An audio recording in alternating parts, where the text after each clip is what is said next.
नमस्कार दोस्तों, आप सभी का स्टडी फॉर यूपीएससी पीसी से हमें स्वागत है। ये दृष्टि आईएएस के ज्योग्राफी का एमसीक्यू का सेकंड वीडियो है। दृष्टि आईएएस की बुक आती है ज्योग्राफी की, उसके पीछे का हम लोग एमसीक्यू करते हैं। ये दूसरा वीडियो है और अलग से इसका प्लेलिस्ट बना हुआ है। आज हम लोग इसमें 70 से 80 के करीब में एमसीक्यू करेंगे, जो बहुत ही ज़्यादा इंपॉर्टेंट हैं और आपके एग्जाम में सीधे सीधे पूछे जा सकते हैं। इसको ज़रूर प्रैक्टिस कीजिएगा। बीपीएससी सहित कोई भी एग्जाम दोगे, यूपी पीसीएस का दो, किसी भी स्टेट पीसीएस का दोगे, उसमें आपको ये काम आएगा। ओके। और टेस्ट आज ख़त्म हो गया इम्तिहान पब्लिकेशन का, उसके टेस्ट सीरीज़ का पूरा आपको प्लेलिस्ट मिल जाएगा, वहाँ पर जाके आप कर सकते हैं। और इसका पीडीएफ चाहिए तो टेलीग्राम का लिंक दिया हुआ रहता है डिस्क्रिप्शन में, वहाँ से आप डाउनलोड कर सकते हैं। कल से हम लोग एडिटेरिया का जो नया आया वॉल्यूम 3 टेस्ट सीरीज़, उसको शुरू कर लेंगे। ओके, तो चलिए शुरू करते हैं। पहला चैप्टर है ये अफवाह तंत्र, इससे जुड़े हुए कुछ क्वेश्चन आएंगे। उसके बाद जलवायु से जुड़े हुए आएंगे। इसी तरह से हम लोग बढ़ते जाएंगे। तीस्ता नदी के बारे में बताना है, सही कथन। पहला है कि तीस्ता नदी का उद्गम वही है जो ब्रह्मपुत्र का है, तो पहला ही गलत हो गया। 2 ऑप्शन हटा दो इसमें से। अगला है कि रंगीत नदी उत्पत्ति सिक्किम में होती है, यह तीस्ता नदी की एक सहायक नदी है। अगला दिया हुआ है कि तीस्ता नदी भारत और बांग्लादेश की सीमा पर बंगाल की खाड़ी में जा मिलती है, तो इसका तीसरा स्टेटमेंट भी काट दीजिए। ये तो दूसरी नदी का जो सहायक नदी बन जाती है, ब्रह्मपुत्र में जाके मिल जाती है, तो इसका आंसर हो जाएगा केवल और केवल 2 सही है। अगर आप तीसरे को केवल एलिमिनेट कर लेते तो 3 ऑप्शन कट जाता आपका, है ना। आईएएस का क्वेश्चन इसी तरह का होता है, यूपीएससी का। चेन्नई से कोलकाता की यात्रा सड़क मार्ग न्यूनतम दूरी से करने पर नदियों की उपस्थिति का सही क्रम निम्नलिखित में से कौन सा है। तो चेन्नई से कोलकाता सबसे न्यूनतम दूरी कौन सा होगा? कोस्ट के सहारे आप जाते जाएं, तो उसमें पूछा है कोस्ट के सहारे ऊपर से नीचे कौन कौन सी नदियाँ आती हैं। ऐसे ऐसे जो नदियाँ हैं पूर्वी तट पर, उनकी बात कर रहा है। तो दूसरे का आंसर क्या हो जाएगा? इसका आंसर हो जाएगा सी। ओके। और इसमें हो जाएगा पेन्नूरू, कृष्णा, गोदावरी, महानदी और सुवर्णरेखा। ये नदी आपको आते जाएंगे। और चेन्नई से कोलकाता आ रहे, नीचे से ऊपर की तरफ हम लोग आ गए, ये भी आप ध्यान रखना है यहाँ पर। ओके। तेल नदी निम्नलिखित नदियों में से किसकी सहायक नदी है? तो तीसरे का आंसर हो जाएगा, इसमें दिया हुआ है ई। तेल नदी महानदी की सहायक नदी है, इसलिए इनमें से कोई सा भी इसका आंसर नहीं होगा। ये बीपीएससी में पूछा है 2017 ईस्वी में। भेड़ाघाट पर कौन सा जलप्रपात स्थित है? तो 4 का आंसर क्या हो जाएगा? इसका आंसर हो जाएगा ए, धुआंधार जलप्रपात है। बांग्लादेश में प्रवेश करने के बाद गंगा नदी को निम्नलिखित में से किस नाम से जाना जाता है? तो 5 का आंसर हो जाएगा पद्मा के नाम से जाना जाता है, बी आंसर हो जाएगा। छठा है कि कौन सा जोड़ा सही है, ये आपको बताना है। इंद्रावती झारखंड, भीमा तमिलनाडु, लूनी राजस्थान, घाट प्रभा केरल। तो छठे का आंसर क्या हो जाएगा? लूनी राजस्थान सही है। हाल ही में निम्नलिखित नदियों से किनको जोड़ने का कार्य किया गया है? 7 का आंसर क्या हो जाएगा? उस समय किया गया था, 2016 का है, गोदावरी और कृष्णा को जोड़ा गया था। गोदावरी और कृष्णा नदी का पोलावरम परियोजना आप लोगों ने सुना होगा। अगला है निम्नलिखित में से कौन सी ब्रह्मपुत्र की सहायक नदी या नदियां हैं? दिबांग, कामेंग, लोहित। तो 8 का आंसर हो जाएगा, ये तीनों ही ब्रह्मपुत्र की सहायक नदियां हैं। निम्न में से किस स्थान पर अलकनंदा और भागीरथी का संगम होता है? बीपीएससी में ये चीज़ पूछा गया है। तो 9 का आंसर क्या हो जाएगा? इसका आंसर हो जाएगा डी, देवप्रयाग में अलकनंदा और भागीरथी नदी का संगम होता है। अगला, निम्नलिखित नदियों पर विचार कीजिए, उपयुक्त में से कौन से अरुणाचल प्रदेश से होकर बहती है, ये पूछा गया आपसे। 10 का आंसर क्या हो जाएगा? इसमें से लोहित और सुबनसिरी ये अरुणाचल प्रदेश से होकर बहती हैं। कथन और कारण दिया हुआ है, पश्चिम घाट की नदियां डेल्टा का निर्माण नहीं करती हैं, पश्चिमी घाट की नदियां एस्चुरी का निर्माण करती हैं। तो बिल्कुल सही है। अगला है कि ये छोटे मार्ग से तीव्र गति से कड़ी कठोर चट्टानों के ऊपर से प्रवाहित होती हैं। तो 11 का आंसर क्या हो जाएगा? इसका आंसर हो जाएगा ए, कथन और कारण दोनों सही हैं, व्याख्या भी सही है। ऊपर से बहुत तेज़ी से नदियाँ गिरती हैं इस समुद्र के तट पर, इसलिए यहाँ पर डेल्टा नहीं एस्चुरी बनाती हैं ये। ओके। दूध सागर, डुडुमा, गोकक और जोग, अब इनको मैच करना है, किससे कौन मैच हो रहा है, कौन सा क्वेश्चन है, कितने नंबर का? 12 नंबर का क्वेश्चन है। ओके, तो इसको मैच कर लेते हैं। दूध सागर मांडवी नदी पर, गोवा कर्नाटक के सीमा के पास। डुडुमा, तो इसका आंसर है मच्छकुंड नदी पर। गोकक कहाँ पर है? तो ये घाट प्रभा नदी पर है। और जोग, तो ये शरावती नदी पर है, जिसको महात्मा गांधी जलप्रपात भी कहा जाता है, शरावती नदी पर जोग जलप्रपात। ए आंसर हो जाएगा इसका। अगले पर चलते हैं। नर्मदा नदी पश्चिम की ओर बहती है, जबकि अधिकांश अन्य प्रायद्वीपीय बड़ी नदियां पूर्व की ओर बहती हैं, ऐसा क्यों? पूछा है कि नर्मदा नदी जो होती है वो पश्चिम की ओर बहती हैं, बाकी अधिकांश जो दक्षिण भारत की नदियां हैं वो पूर्व की ओर बहती हैं, ऐसा क्यों? है ना। तो 13 का आंसर क्या हो जाएगा? इसका आंसर दिया हुआ है कि यह एक रेखीय विभ्रंश रिफ्ट घाटी में विस्तृत है, केवल और केवल यही रीजन होगा मात्र, जिसके कारण से ये बहती है। देखो क्वेश्चन क्या पूछा है, इसको जरूर ध्यान रखना। ये बिंदा सतपुरा ये सब सही हो सकती है, लेकिन यहाँ पर आपसे पूछा है कि बहती क्यों है ना, पूरा पश्चिम की तरफ। तो इसमें केवल और केवल एक आंसर होगा, समझ रहे हो ना। अगला है कि लोनार मध्य प्रदेश अवस्थिति कौन सा सुमेलित है? लोनार तो महाराष्ट्र में है, नक्की गुजरात, कोलेरू आंध्र प्रदेश, पुलिकट केरल। तो 14 का आंसर क्या हो जाएगा? सी कोलेरू जो है ये आंध्र प्रदेश में है। झील अलग अलग लिए। अगला है कि तिब्बत में उत्पत्ति पाने वाले ब्रह्मपुत्र, इरावदी, मेकांग नदियाँ अपने ऊपरी पाटों में संकीर्ण और समानांतर पर्वत श्रेणियों से होकर प्रवाहित होती हैं। इन नदियों में ब्रह्मपुत्र भारत प्रविष्ट होने से ठीक पहले अपने प्रवाह में यू टर्न ले लेती है। यह यू टर्न क्यों बनता है ये पूछा है। जो ब्रह्मपुत्र नदी है वो ऐसे तिब्बत में बह के आती है और अरुणाचल प्रदेश के पास से ऐसे यू टर्न लेती है। यहाँ पर पिन के नुमा घाटी पाई जाती है, जिसको हेयर पिन घाटी भी कहते हैं। वहाँ पर अरुणाचल प्रदेश से वहीं से ब्रह्मपुत्र नदी प्रवेश करती है भारत में। तो ये पूछा है कि ऐसा क्यों करती है, यू टर्न क्यों ले लेती है। तो 15 का आंसर हो जाएगा भूवैज्ञानिक तरुण हिमालय के अक्ष संघीय नमन के कारण। बहुत ही खराब हिंदी लिखा हुआ है, इसका यही आंसर होगा, वही इसका बी आंसर हो जाएगा। निम्नलिखित में कौन सी एक कृत्रिम झील है? 16 का आंसर क्या हो जाएगा? इसका आंसर कोडाई कनाल तमिलनाडु। निम्नलिखित में से कौन सा एक सही नहीं है? महानदी का उद्भव छत्तीसगढ़ के पठार से होता है, गोदावरी नदी का उद्भव महाराष्ट्र में होता है, कावेरी नदी का उद्भव आंध्र प्रदेश में होता है, ताप्ती नदी का उद्भव मध्य प्रदेश में होता है। तो 17 का आंसर क्या हो जाएगा? इसका आंसर हो जाएगा कि इसका सी गलत है। कावेरी नदी का उद्भव आंध्र प्रदेश में नहीं होता, कर्नाटक में होता है, ब्रह्मगिरी हिल से, ब्रह्मगिरी पहाड़ी से निकलती है ये। कयाल क्या है? तो 18 का आंसर क्या हो जाएगा? 18 का आंसर हो जाएगा डी, केरल के एक लैगून को बोलते कयाल। निम्नलिखित कथनों पर विचार कीजिए। ब्लर है, मैं पढ़ देता हूँ। केरल में पूर्व की ओर प्रवाहित होने वाली नदियाँ नहीं हैं। केरल में एक भी क्या नदी ऐसी नहीं है जो पूर्व की तरफ प्रवाहित होती है। अगला है मध्य प्रदेश में पश्चिम की ओर प्रवाहित होने वाली नदियाँ नहीं हैं। बिल्कुल है, नर्मदा तापी हैं। इसका आंसर हो जाएगा डी। दोनों ही कथन गलत हैं, 19 का आंसर डी हो जाएगा। 20 नंबर क्वेश्चन पर चलते हैं। खारी नदी जिस अपवाह तंत्र का अंग है वह कौन सा है? तो 20 का आंसर क्या हो जाएगा? इसका आंसर हो जाएगा डी, बंगाल की खाड़ी का भाग है। काली नदी भारत के दक्षिण भाग में पूर्व की ओर बहने वाली नदी है। काली नदी भारत के दक्षिण भाग में पूर्व की ओर बहने वाली नदी है। कारण दिया है कि दक्कन पठार अपने पश्चिमी किनारे पर उच्चता पर है और पूर्व में बंगाल की खाड़ी की दिशा में उसका मंद प्रवणता है। तो 21 का आंसर क्या हो जाएगा? 21 का आंसर हो जाएगा डी, ए गलत है परंतु आर सही है। काली नदी तो उत्तराखंड और नेपाल की सीमा बनाती है, समझ रहे हो ना। बैतूल, जगदलपुर, जबलपुर और उज्जैन, और यहाँ पर शहर लिखे हुए हैं। कौन सा शहर किसके किनारे में है? ओके, अब इसको मैच कर लेते हैं। बैतूल किसके किनारे में है? तो ये ताप्ती नदी के किनारे में है। जगदलपुर किसके किनारे में है? तो ये इंद्रावती नदी के किनारे है। जबलपुर तो नर्मदा के किनारे है ये, और उज्जैन तो क्षिप्रा नदी के किनारे है। तो इसका आंसर क्या होगा? इसका आंसर बी हो जाएगा, बी हो जाएगा इसका आंसर। भारत में उत्तर से दक्षिण की ओर जाते हुए नॉर्थ से साउथ जा रहे हैं, दी गई नदियों का निम्नलिखित में सही अनुक्रम कौन सा होगा? तो 23 का आंसर क्या हो जाएगा? इसमें होगा श्योक, जास्कर, स्पीति और सतलज। श्योक, फिर जास्कर नदी, फिर स्पीति, फिर सतलज नदी आ जाएगी। ओके। 24 नंबर है कि निम्नलिखित में कौन सा युग में सुमेलित है? कपिल धारा प्रपात गोदावरी, जोग प्रपात शरावती, शिव समुद्रम कावेरी। तो 24 का आंसर हो जाएगा बी, 2 और 3 सही है। जोग प्रपात और शिव समुद्रम ये दोनों ही सही हैं। अगले चैप्टर पर चलते हैं। अगले चैप्टर में देखते हैं किससे संबंधित क्वेश्चन है। जलवायु संबंधित होंगे क्वेश्चंस। अब यहाँ से शुरू करते हैं। पहला क्वेश्चन क्या है कि भारतीय मानसून का पूर्वानुमान करते समय कभी कभी समाचारों में उल्लिखित इंडियन ओशन डायपोल के संदर्भ में कथनों में से कौन सा सही है? तो पहले मैं इंडियन ओशन डायपोल बता देता हूँ। देखो ये भारत है ना, और ये पूरा क्या है? ये पूरा हिंद महासागर है ना। यहाँ तक यहाँ पर ऑस्ट्रेलिया है छोटा सा। अब मैं बताता हूँ इंडियन ओशन डायपोल होता क्या है। यहाँ पर पॉजिटिव बना दो, यहाँ पर नेगेटिव बना दो। इसका मतलब हो गया गर्म, इसका मतलब हो गया ठंडा। अब इसी को उलट भी दो, यहाँ पर माइनस बना दो, यहाँ पर प्लस बना दो। इसी को बोला जाता है Indian ocean dipole. Indian ocean में होता क्या है ना, समय के साथ कुछ कुछ सालों में ये स्थिति रिपीट होती रहती है कि पूर्वी हिंद महासागर कभी गर्म हो जाता है तो कभी पश्चिमी हिंद महासागर गर्म हो जाता है। जब पश्चिमी हिंद महासागर गर्म होता है तो ये भारत के लिए फ़ायदेमंद होता है क्योंकि भारत में अधिक वर्षा होती है, और जब पूर्वी हिंद महासागर गर्म होता है तो ये ऑस्ट्रेलिया के लिए फ़ायदेमंद होता है, ये ऑस्ट्रेलिया को वहाँ पर वर्षा खूब होती है।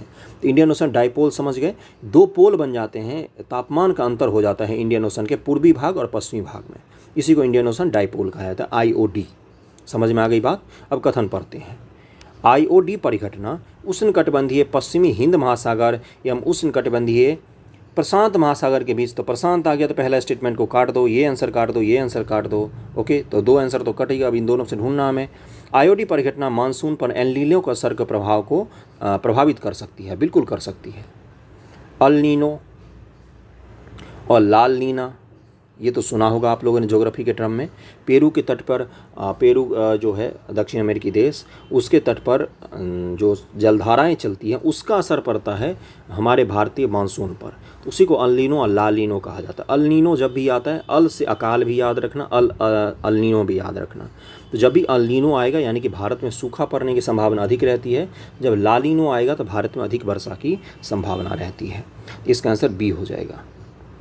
निम्न राज्यों में से किस राज्य में जाड़े के मौसम में बारिश बहुत मिलती है? तमिलनाडु में मिलती है, ये भारत ऐसा है। तमिलनाडु में जब मानसून लौट रही होती है तो ऐसे घूम के ये तमिलनाडु के तट पर बारिश करवाती है। जब ठंड के मौसम में मानसून वापस जा रही होती तब, है ना, तो यहाँ पर बारिश करवाती है। इसलिए आप सुनोगे चेन्नई में ठंड के मौसम में बाढ़ आती है। दक्षिण पश्चिम मानसून काल में निम्नलिखित स्थानों से सबसे कम वर्षा कहाँ पर होती है? तो चेन्नई में सबसे कम वर्षा होती है दक्षिण पश्चिम मानसून के कारण। भारत मूलतः एक मानसूनी देश है। उच्च हिमालय उसे जलवायु संबंधी विशिष्टता प्रदान करता है। तो 4 का आंसर क्या हो जाएगा? ए हो जाएगा। ए और आ दोनों ही कथन सही हैं और स्पष्टीकरण भी हैं। 4 का आंसर ए होगा। मानसून का निर्वतन इंगित होता है, किससे इंगित होता है कि मानसून वापस जा रहा है? साफ आकाश, बंगाल की खाड़ी में अधिक दाब परिस्थिति, स्थल पर तापमान के बढ़ने से। तो 5 का आंसर क्या हो जाएगा? 5 का आंसर हो जाएगा सी, 1, 2, 3, इन तीनों से। ओके, अगला है नीचे दिए गए वक्तव्यों को पढ़ लेते हैं। गंगा के मैदान में यदि कोई पश्चिम और उत्तर पश्चिम से को चले तो मानसूनी वर्षा घटती हुई मिलेगी। यानी कि ये गंगा का मैदान है, ये भारत का पूरा भाग है, तो इसमें अगर आप पश्चिम की तरफ चलोगे या इधर की तरफ जाओगे तो आपको बारिश कम मिलेगी। बिल्कुल सही बोला है, ऐसा तो होता ही है ना। उसके बाद से क्या बोला है? गंगा के मैदान में कोई जो ऊपर की ओर बढ़ता जाएगा, आर्द्रताधारी मानसून पवन और ऊंची जाती मिलेगी। तो इसका आंसर क्या हो जाएगा? ए और आर दोनों ही कथन सही हैं और व्याख्या भी कर रहा है। मानसून वगैरह तो अच्छे से पढ़ना ज्योग्राफी में, नहीं तो ज्योग्राफी समझ में ही नहीं आएगी। मानसून, जलवायु, यही तो 2 मुख्य रूप से पढ़ना होता है ज्योग्राफी में। कोलकाता की अपेक्षा चेन्नई अधिक गर्म है, तो क्या ये सही है? देखो, चेन्नई विषुवत के ज़्यादा पास में है तो ये गर्म हो सकता है। क्यों गर्म है ये पूछा है आपसे, है ना। तो 7 को मैच कर लेते हैं। चलिए, उसके बाद से दिया कि हिमालय में हिमपात, पश्चिम बंगाल से पंजाब की ओर आते आते वर्षा कम हो जाती है, सतलुज गंगा मैदान में शीतकाल में कुछ वर्षा होती है। तो इसको मैच कर लेते हैं जल्दी से। कोलकाता की अपेक्षा चेन्नई अधिक गर्म रहता है अक्षांश की स्थिति के कारण। चेन्नई जो है वो विषुवत के ज़्यादा पास में है। अगला है हिमालय हिमपात किसके कारण होता है? तुंगता के कारण, हाइट के कारण, है ना। पश्चिम बंगाल से पंजाब की ओर आते आते वर्षा कम हो जाती है, क्यों? तो इसका आंसर हो जाएगा समुद्र से दूरी के कारण।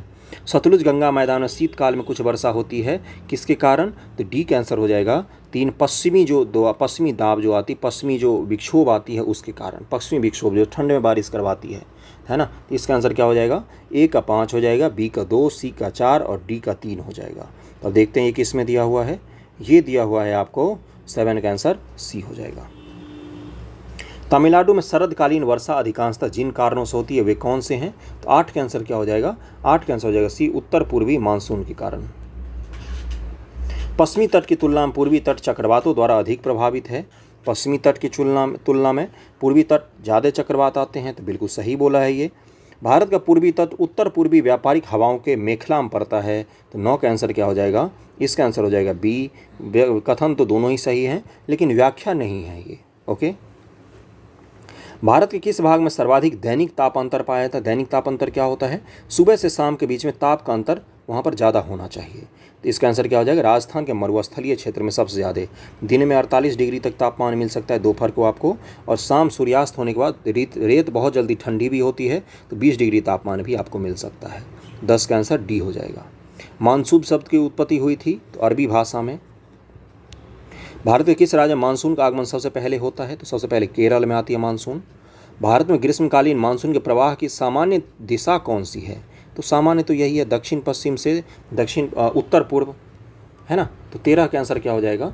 13 का आंसर होगा इसमें डी। ऐसे ही तो आती है ना मानसून, तो यही तो है ना, दक्षिण पश्चिम से उत्तर पूर्व की तरफ जा रही है। निम्नलिखित में कौन सा एक सबसे सूखा स्थान है? तो लेह है, ये इसको शीत मरुस्थल भी कहा जाता है। 14 का सी हो जाएगा आंसर। 15 नंबर क्वेश्चन पर चलते हैं। दक्षिण भारत से उत्तरी भारत की ओर मानसून की अवधि घटती है। दक्षिण भारत से उत्तरी भारत की ओर मानसून की अवधि घटती है। ओके, ठीक है, आगे देखते हैं। सही बताना है। उत्तर भारत के मैदानों में वार्षिक वृष्टि की मात्रा पूर्व से पश्चिम की ओर घटती है। तो दोनों ही कथन बिल्कुल ही सही हैं। मानसून की प्रवृत्ति क्या होती है? जहाँ सबसे देर में मानसून पहुँची है वहाँ से मानसून सबसे पहले जाएगी भी। जहाँ सबसे पहले आई वहाँ से मानसून सबसे देर में जाएगी वापस। समझ रहे हो ना। अमृतसर एवं शिमला लगभग एक ही अक्षांश पर हैं। एक ही अक्षांश पर है, यहाँ अमृतसर है, यहाँ शिमला है, परंतु उनकी जलवायु में भिन्नता किसके कारण है? तो 16 का क्या आंसर हो जाएगा? उनकी ऊंचाई में भिन्नता है। शिमला ऊंचाई पर अवस्थित है जबकि अमृतसर मैदानी भाग है। भारत की सर्वाधिक वर्षा मुख्यतः प्राप्त होती है किससे? दक्षिण पश्चिम मानसून से प्राप्त होती है। 17 का सी हो जाएगा। उत्तर पूर्वी मानसून से सबसे अधिक वर्षा प्राप्त करने वाला राज्य कौन सा है? तो 18 का आंसर हो जाएगा सी, तमिलनाडु है। उत्तर पूर्वी, देखो भारत ये है, तमिलनाडु कहाँ पर है? इसमें तमिलनाडु यहाँ पर है। तो ये मानसून देखो उत्तर पूर्वी की दिशा से आ रहे हैं तमिलनाडु में, ऐसे घूम घूम के। तो ये क्या है? तो ये उत्तर पूर्वी मानसून है। मैंगो सॉवर संबंधित है किससे? आम्र वर्षा जिसको कहा जाता है। तो 19 का आंसर हो जाएगा डी, आम की फसल से। चेरापूंजी अवस्थित है, तो ये कहाँ पर है? तो 20 का आंसर हो जाएगा सी, मेघालय राज्य में है। यहाँ पर कीप आकार की घाटी पाई जाती है जिसमें बादल एक बार आने के बाद फंस जाती है सारी, और उसके बाद यहाँ पर खूब भारी बारिश करवाती है। सबसे ज़्यादा दुनिया में बारिश यहीं पर होता है। ये भी खत्म हो गया। अब अगले वाले पर चलते हैं। अगले वाले में देखते हैं मृदा से संबंधित कुछ क्वेश्चंस होंगे, उसको करते हैं। बस इसमें एक चीज़ आपको कॉम्प्रोमाइज़ करना पड़ेगा। आंसर्स में टिक लगे हुए हैं कुछ कुछ में, लेकिन आपको क्वेश्चन पर ध्यान देना है ना, अच्छे से करना। इसको भी याद करने के लिए आपके लिए बहुत ही अच्छा होगा। क्वेश्चन चूँकि बहुत ही अच्छे थे इसलिए मैंने नहीं सोचा किसी एक छोटे एक्सक्यूज़ के कारण इसको छोड़ देना चाहिए। ओके, तो शुरू करते हैं पहले क्वेश्चन से।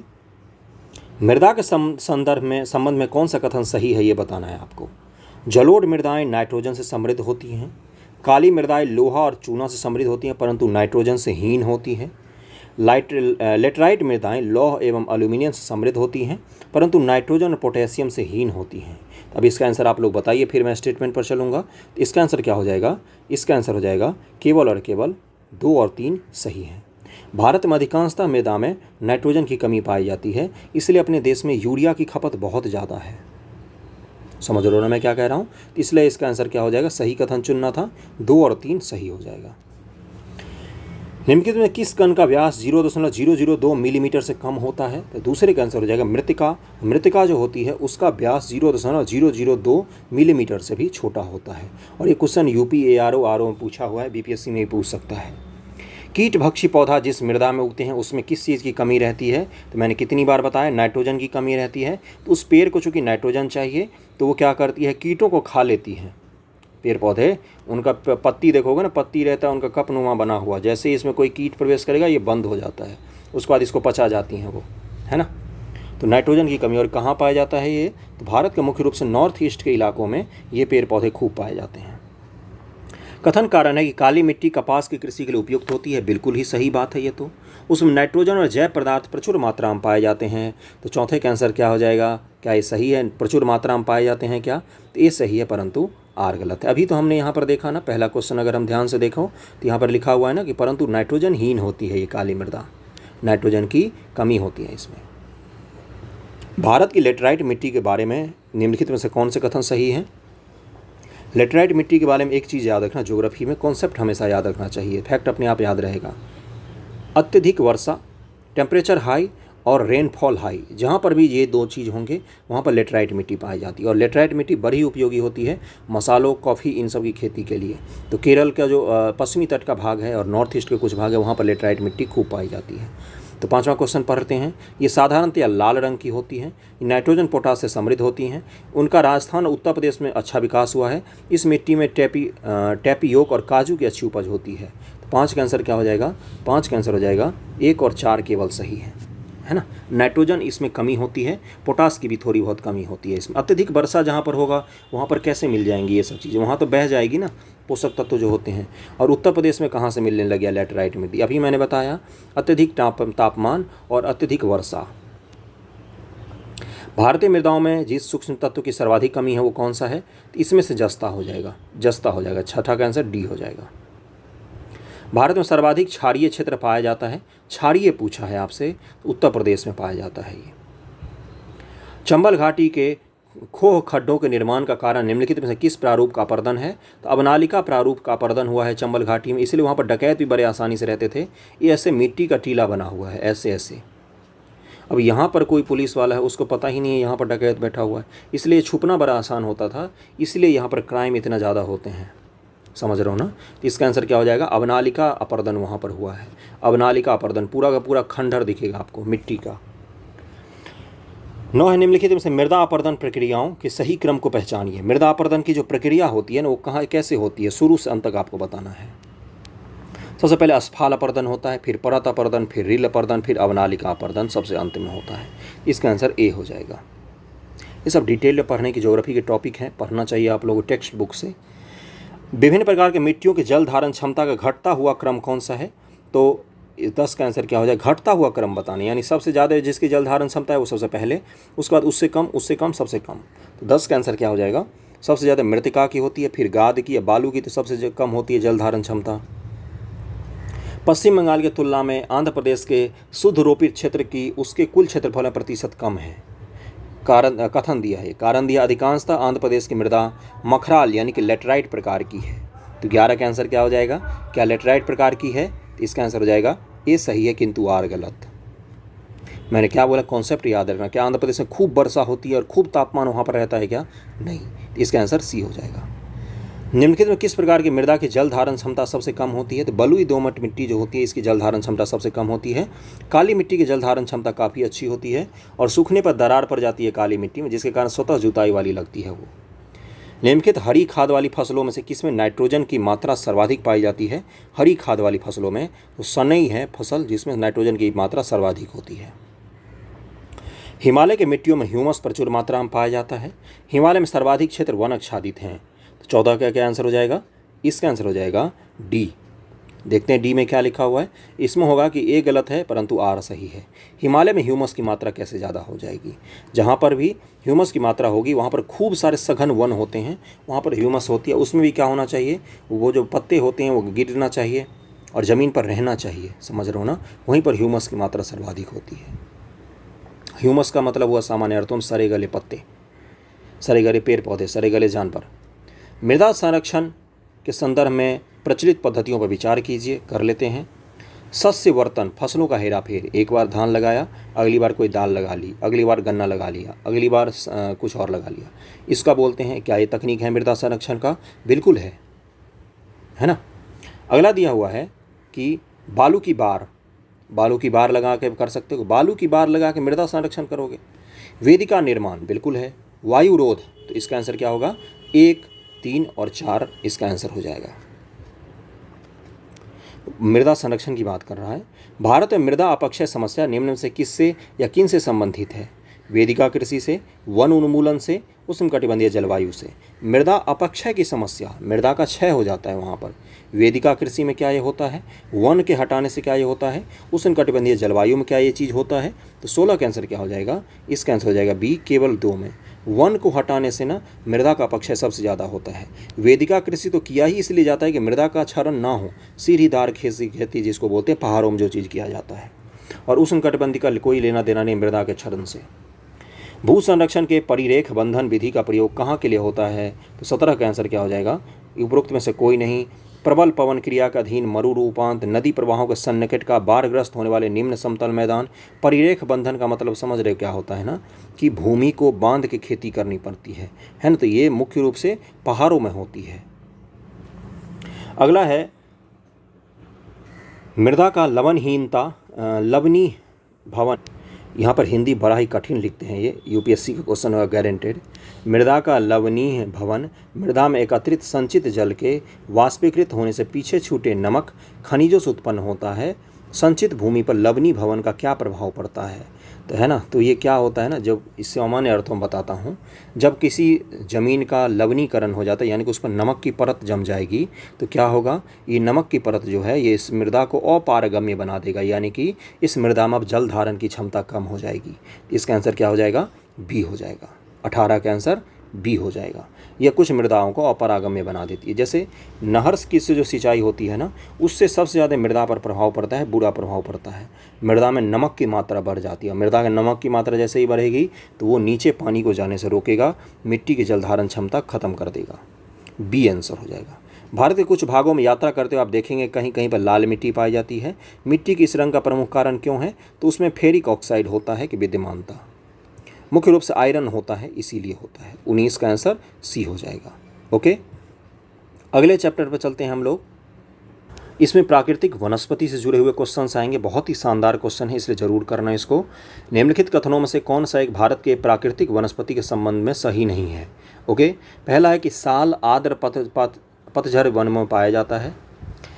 कैजुरीना अधिकांशतः तमिलनाडु के तटीय क्षेत्र के साथ साथ पाया जाता है। देवदार शंकुधारी जाति का एक पेड़ है। 16 वन मुख्यतः हिमालय के ऊपरी रीच में पाए जाते हैं। तो पहले का आंसर क्या हो जाएगा, कौन सा सही नहीं है ये बताना है आपको। तो इसका आंसर क्या हो जाएगा, इसका आंसर पहले का दिया हुआ है डी, 16 वन मुख्यतः हिमालय के ऊपरी रीच में पाए जाते हैं, ये गलत दिया हुआ है। 16 वन कहाँ पर पाए जाएंगे, ये तो उष्णकटिबंधीय पर्वतीय वन है। ये कहाँ पर पाए जाएंगे, ये आपको केरल, कर्नाटक, मुख्य रूप से पश्चिमी तट के ऊपरी भागों में 16 वन पाए जाते हैं। पश्चिमी घाट, पश्चिमी तट वही है। निम्नलिखित में कहाँ पर एक संरक्षित कच्छ वनस्पति क्षेत्र है, तो दूसरे का आंसर क्या हो जाएगा, ये गोवा में है। कच्छ वनस्पति क्षेत्र है वहाँ पर संरक्षित एक, दूसरे का आंसर सी दिया हुआ है इसमें। Okay, Indian institute of ecology and environment कहाँ पर है, तीसरे का आंसर क्या हो जाएगा, ये है नई दिल्ली में। सर्वाधिक जैव विविधता कहाँ पर पाई जाती है, टुंड्रा में। टुंड्रा तो हो गया बिल्कुल ऊपर, यानी कि रूस का ऊपर वाला भाग या बिल्कुल हिमालय का ऊपरी वाला भाग। शंकुधारी वनों में, उष्णकटिबंधीय वर्षा वन में, है ना। तो ये विषुवत पर वन होते हैं, सालों भर खूब बारिश होती है और यहीं पर सबसे ज़्यादा विविधता पाई जाती है। इसका आंसर सी हो जाएगा, चौथे का आंसर सी हो जाएगा। भारतीय वन सर्वेक्षण के रिपोर्ट के अनुसार भारत के निम्नलिखित में से किस राज्य में भौगोलिक क्षेत्र का सर्वाधिक प्रतिशत वन क्षेत्र है। परसेंटेज के हिसाब से सबसे ज़्यादा वन कहाँ पर है, अगर क्षेत्रफल की बात करें तो मध्य प्रदेश में है, और अगर परसेंटेज की बात करें तो ये मिजोरम में है, और नए वाले पुराने वाले सब में यही है। राष्ट्रीय वन नीति 1952 के अनुसार निम्नलिखित में कौन सा वन का संवर्ग नहीं है, मतलब किसको वन में शामिल नहीं किया जाता है। तो छठे का आंसर क्या हो जाएगा, राष्ट्रीय उद्यान को। वन का संवर्ग नहीं है तो राष्ट्रीय उद्यान को नहीं किया, तो 1952 नीति के अनुसार। निम्नलिखित कौन सा जैव मंडल संरक्षित क्षेत्र भारत में नहीं है, तो अगस्तमलाई, नोकरेक, ग्रेट हिमालय, ग्रेट निकोबार। तो 7 का आंसर क्या हो जाएगा, इसका आंसर हो जाएगा ग्रेट हिमालय जो है ये भारत के साथ साथ बहुत सारे क्षेत्रों में पाया जाता है ना। निम्नलिखित कथनों में विचार कीजिए, और ये ग्रेट हिमालय बहुत सारे देशों में आता है। निम्नलिखित कथनों में विचार कीजिए, 250 सेंटीमीटर से अधिक वर्षा वाले क्षेत्र, वार्षिक तापांतर 25 से 27 डिग्री से, देखो 250 सेंटीमीटर से ज़्यादा यहाँ पर वर्षा होती है। ताप का अंतर भी 25 से 27 डिग्री है। औसत आर्द्रता 75% से अधिक है, आर्द्रता हद से ज़्यादा है। वृक्ष जिनके पत्ते नहीं झड़ते, तो ये सदाबहार वृक्ष हो गए। एक ही चीज़ से पहचान लेना चाहिए था, तो इसका आंसर क्या हो जाएगा, 8 का आंसर हो जाएगा उष्णकटिबंधीय नम सदापर्णी वन। सदापर्णी सदाबहार को भी बोलते हैं, नम का मतलब तो नम ही होता है। एनपीपी नेट प्राइमरी प्रोडक्टिविटी, शुद्ध प्राथमिक उत्पादकता कहाँ पर उच्चतम होती है, शुद्ध प्राथमिक उत्पादकता। तो 9 का आंसर पर चलते हैं। पहले स्टेटमेंट में दिखा देता हूँ, उष्णकटिबंधीय वन में, दलदल अनूप में, रीफ में, वनस्थली झाड़ी वालों में। तो 9 का आंसर क्या हो जाएगा, इसका आंसर हो जाएगा उष्णकटिबंधीय वनों में सबसे ज़्यादा उत्पादकता होती है इनमें से। अगला है, भारत में निम्नलिखित किस प्रकार का वन सर्वाधिक बृहत क्षेत्र में पाया जाता है। तो 10 का आंसर हो जाएगा सी, उष्णकटिबंधीय आर्द्र पर्णपाती वन सबसे ज़्यादा क्षेत्र में पाए जाते हैं। इसका आंसर बी हो जाएगा। भारत में सर्वाधिक प्रदेश में आर्द्र पर्णपाती वन ही पाया जाता है। पर्णपाती मतलब, पर्ण मतलब पत्ता, पाती मतलब गिराना, पत्ते गिराने वाले वन। पश्चिमी हिमालय में उच्च पर्वतीय वनस्पति 3000 मीटर की ऊंचाई तक ही उपलब्ध होती है। पश्चिमी हिमालय में बात कर रहा है, 3000 मीटर तक ही वनस्पति मिलती है, जबकि पूर्वी हिमालय में 4000 मीटर तक की उपलब्ध होती है ना। पूर्वी हिमालय में 4000 मीटर तक आपको वनस्पति मिल जाएगी ऊंचाई में। तो पूछा ऐसा क्यों, सीधा सीधा पूछा है आपसे। तो 11 का आंसर क्या होगा, ऐसा इसलिए कि पूर्वी हिमालय का भूमध्य रेखा और समुद्र तट से पश्चिमी हिमालय का अपेक्षा अधिक निकट होना है। जो नॉर्थ ईस्ट का भाग है वो समुद्र से भी नज़दीक है और विषुवत से भी नज़दीक है। जो आपको पश्चिम हिमालय है, जैसे उत्तराखंड हो गया, हिमाचल हो गया, जम्मू कश्मीर हो गया, ये तो विषुवत से भी बहुत दूर है और वर्षा भी यहाँ पर कम होती है। इसीलिए उष्णकटिबंधीय वन, शंकुधारी वृक्ष, कच्छ वनस्पति, पतझड़ वन। अब इसको मैच करना है आपको, है ना। तो इसका आंसर कच्छ वनस्पति कहाँ पर मिलते हैं, इसका आंसर हो जाएगा उष्णकटिबंधीय वन सबसे पहले कहाँ पर मिलेंगे, तो ये आपको मिल जाएंगे साइलेंट वैली में, है ना। ए का 4 हो जाएगा। शंकुधारी वृक्ष कहाँ पर मिलेंगे, तो ये आपको मिल जाएगा हिमाचल प्रदेश में। कच्छ वनस्पति कहाँ पर मिलेंगे, तो सुंदर वन में। कच्छ का मतलब होता है ऐसी वनस्पति जो नमक को, मतलब नमक के साथ भी जीवित रह सके, समुद्र के किनारे वाली वनस्पति की बात कर रहा है ना। तो इसका आंसर सुंदर वन हो जाएगा। उसका से पतझड़ कहाँ पर मिलेंगे, तो ये राजस्थान के भागों में मिल जाएंगे। तो इसका आंसर क्या हो जाएगा, डी, है ना। ए का 4, बी का 2, सी का 1 और डी का 3 हो जाएगा।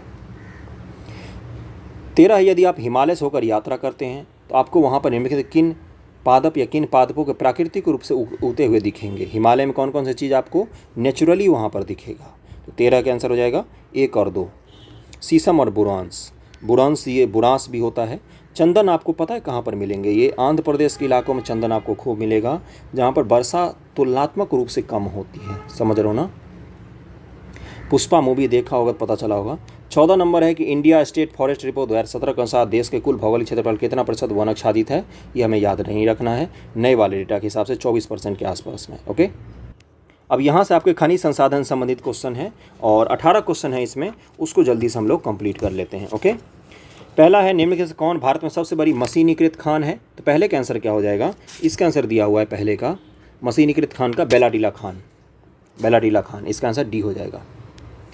छत्तीसगढ़ में है ये। भारत का सबसे महत्वपूर्ण खनिज रॉक तंत्र कौन सा है, खनिज रॉक तंत्र, दूसरे का आंसर हो जाएगा धारावार तंत्र है। अगला है भारत में राज्य सरकार को गैर कोयला खदानों की नीलामी का अधिकार नहीं है। आंध्र प्रदेश और झारखंड में सोने की खदानें नहीं हैं। राजस्थान में लौह अयस्क की खदानें नहीं हैं, तो तीसरे का आंसर हो जाएगा डी, केवल और केवल 3 सही हैं। राजस्थान में लौह अयस्क की खदानें नहीं हैं, ये केवल यही सही है। भारत के निम्नलिखित राज्यों में से कौन अबरख का सबसे बड़ा उत्पादक है, तो चौथे का आंसर हो जाएगा ए, आंध्र प्रदेश सबसे बड़ा अबरख का उत्पादक है। पांचवा निम्नलिखित लौह अयस्कों में से बेलाडीला में किसका खनन होता है, 5 का आंसर हो जाएगा ए, हेमेटाइट लोहे का खनन होता है। छठा को मैच करना है आप लोगों को। ओके, तो मैच कर लेते हैं। माकुम कहाँ पर है, माकुम कोयला के खान के लिए प्रसिद्ध है। दिल्ली राजहरा, तो ये लौह अयस्क के लिए प्रसिद्ध है। कोरपुट, तो ये बॉक्साइट के लिए प्रसिद्ध है। चित्रदुर्ग, तो ये मैग्नीज के लिए प्रसिद्ध है। इसका आंसर बी हो जाएगा, छठा का बी आंसर हो जाएगा। यूरेनियम के सामने कुरारिया लिखा हुआ है। ताम्रा के सामने राजमहल। गुलाबी संगमरमर बाबरमल। जिप्सम पलान, तो 7 का आंसर क्या हो जाएगा, सही युग्म को, गलत युग्म को पहचानना है आप लोगों को। 7 का आंसर हो जाएगा डी, जिप्सम पलान, ये गलत दिया हुआ है। 8 नंबर क्वेश्चन है कि यहाँ पर फिर से मैच करना है आप लोगों को। चलो मैच कर लेते हैं। तो जिंक कहाँ पर मिलेगा, इसका आंसर हो जाएगा ये जवार में मिलेगा। तो अभी जो जवार में ऊपर लिखा हो तो वो गलत था। स्वर्ण कहाँ पर मिलता है, इसका आंसर क्या हो जाएगा, ये आपको हट्टी में मिल जाएगा। ओके, और फिर क्रोमाइट कहाँ पर मिलेगा आपको, तो ये सुकिंदा में मिल जाएगा। पायराइट कहाँ पर मिलेगा, तो आम झोर में आपको मिल जाएगा। इसका आंसर सी हो जाएगा। ए का 3, बी का 2, बी का 4, सी का 2 और डी का 1 हो जाएगा। बॉक्साइट अयस्क है किस चीज़ का, तो 9 का आंसर क्या हो जाएगा, इसका आंसर हो जाएगा बी, एल्यूमिनियम का। बॉक्साइट किसका अयस्क है, एल्यूमिनियम का अयस्क। 1 मिनट रुक जाओ, इसको सही करता हूँ मैं, बी आंसर हो जाएगा। अगले पर चलते हैं। सर्वोत्तम किस्म का संगमरमर कहाँ पर पाया जाता है, 10वें का आंसर हो जाएगा ये मकरान तट पर पाया जाता है, मकरान के आसपास। प्राकृतिक गैस गोंडवाना संस्तरों में पाई जाती है। अबरख प्रचुर मात्रा में कोडरमा में पाया जाता है। धारावार खनिज तेल के प्रसिद्ध है, तो 11 का आंसर हो जाएगा बी, केवल और केवल 2 सही हैं इसमें से। अबरख प्रचुर मात्रा में कोडरमा में पाया जाता है, बाकी दोनों ही गलत हैं। निम्न से कौन सा धातु खनिज नहीं है, ये पूछा है आपसे, तो 12 का आंसर हो जाएगा सी, जिप्सम। कौन धातु खनिज नहीं है? तो जिप्सम। बालाघाट हीरे के खानों के लिए जाना जाता है। मझगांव मैग्नीज भंडार के लिए जाना जाता है। तो 13 का आंसर हो जाएगा डी, दोनों ही कथन गलत है। छत्तीसगढ़ राज्य में निम्नलिखित में कौन से खनिज प्राकृतिक रूप से मिलते हैं? तो 14 का आंसर हो जाएगा डी, 1, 2, 3, 4 सारे ही सही हैं। बॉक्साइट, डोलोमाइट, लोहा स्कीटीन सारे ही मिलते हैं छत्तीसगढ़ में। अगला है, फिर से मैच करना है। गुरु महिसाहनी, तलचर, जादूगोरा और जावर। तो जादूगोरा में यूरेनियम का खान है। सी को 2 से मैच कर लो, एक में ही मैच है। 15 का आंसर ए हो जाना चाहिए। ए का 3 होगा। गुरु महिसाना में लोहा है। तलचर में क्या है? तो इसका आंसर क्या हो जाएगा? तलचर में है कोयला खान और जावर में फिर क्या हो जाएगा? सीसा। तो मैच हो गया, इसका आंसर ए हो जाएगा। सोनभद्र जनपद में निम्नलिखित धातुओं से कौन सी धातु पाई जाती है? तो 16 का आंसर क्या हो जाएगा? 16 का हो जाएगा बी, 2, 3, 4 ये और ये पाई जाती है। ग्रेफाइट को मैच किया हुआ है रंपा से, सीसा जावर से, लवन डिडवाना से मिल जाएगा, चांदी बेल्लारी से मिल जाएगा आपको। इसका आंसर ए हो जाएगा। ओके, 17 का आंसर ए हो जाएगा। 18 निम्न से कौन सुमेलित नहीं है, ये आपको बताना है। तो 18 का आंसर हो जाएगा कमपटी, ये तांबा गलत है। बाकी आमगुरिम पेट्रोलियम। उसके बाद से दूसरा क्या है? लाजगढ़ में बॉक्साइट और बेलारी में लौह अयस्क मिलती है। ओके, तो यहाँ तक ख़त्म हो गया। थोड़ा सा लास्ट वाला मैंने जल्दी में किया, थोड़ा अर्जेंट कुछ काम था इसलिए। जैसा भी आपको वीडियो लगा हो ज़रूर बताना। बहुत ही इंपॉर्टेंट क्वेश्चन है जो आपके एग्जाम में सीधे सीधे पूछे जा सकते हैं। Thank you so much.